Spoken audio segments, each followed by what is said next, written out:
Too much talk leads to sin. Be sensible and keep your mouth shut. Shut your mouth. Buying a house? Shut your mouth.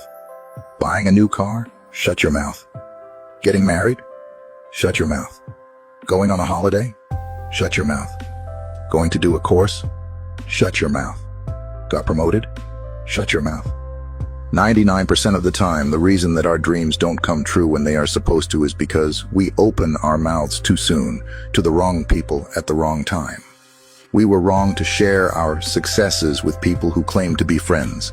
Remember, the envy and jealousy is enough for people to feed off and tear you down, so shut your mouth. The majority of your friends want to see you do well, but never better than them.